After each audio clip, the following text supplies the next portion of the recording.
Karibu baba kwa ajili ya saa. Karibu mrembo.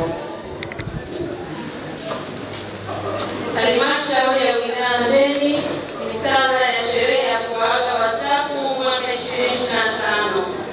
Mheshimiwa mgeni rasmi, ifuatayo ni sala ya sherehe ya kuaga walimu wastaafu mwaka 2025.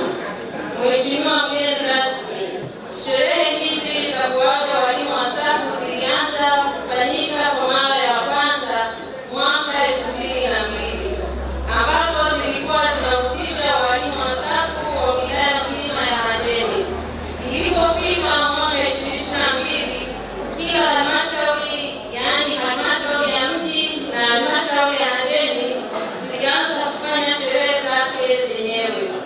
Kwa sasa sherehe hii ni ya 4 ikihusisha walimu wastaafu wa halmashauri ya wilaya ya Handeni peke yao. Ndugu mgeni rasmi, tulipaswa kuaga wastaafu 17. Aidha, mstaafu mmoja ambaye ni mwalimu Henry Paul Kiara alifariki dunia. Hivyo basi watakaopokea vyeti kwa kuwastaafu ni wastaafu 16, ambapo kati yao 3 wanastaafu kwa hiari na 13 wanastaafu kwa mujibu wa sheria, kanuni na taratibu za utumishi wa umma. Ndugu mgeni rasmi, malengo ya sherehe hizi za kuwaaga walimu wastaafu ni pamoja na: 1, kuandaa kuwa tayari kupokea maisha mapya nje ya utumishi wa umma utumishi wa umma. Jambo hili huenda sambamba na kuwapatia mafunzo ya namna nzuri ya kutumia rasilimali fedha watakazolipwa. 2, kuwaunganisha walimu na kuwajengea umoja na mshikamano. Ndugu mgeni rasmi, kupitia sherehe hizi tumepata mafanikio yafuatayo: 1, kuwaleta pamoja walimu wastaafu wote wanaostaafu kila mwaka. 2, kuwakusanya walimu pamoja na viongozi wao wakuu na kusherekea pamoja.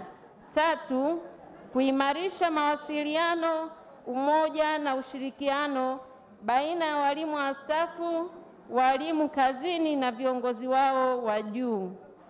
Ndugu mgeni rasmi, pamoja na mafanikio haya tunayoyapata kupitia sherehe hizi, zipo changamoto kadhaa zinazohitaji kufanyiwa kazi, ambazo ni pamoja na: 1, uwepo wa kumbi chache za kufanyia sherehe katika halmashauri yetu ya wilaya ya Handeni zenye uwezo wa kufanyia sherehe kubwa kama hizi.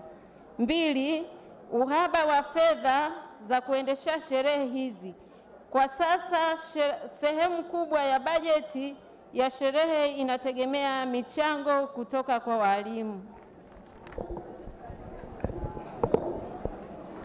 Ndugu mgeni rasmi, mwisho kuungana nasi usiku huu wa kutambua na kuthamini kazi zilizofanywa na walimu wenzetu hawa ambao wanakoma utumishi wao wa umma leo. Tunajua kuwa majukumu yako ni mengi, lakini kwa upendo wako na umekuja kuungana nasi, tunasema asante kwa heshima hii. Ndugu mgeni rasmi, tunapenda kumshukuru sana Rais wetu wa Jamhuri ya Muungano wa Tanzania, Dr. Samia Suluhu Hassan, kwa kuendelea kututhamini watumishi wa umma, hususani walimu, kwa kuendelea kuboresha maslahi yetu siku hadi siku. Mungu ibariki Afrika, Mungu ibariki Tanzania, Mungu ibariki halmashauri ya wilaya ya Handeni. Asanteni.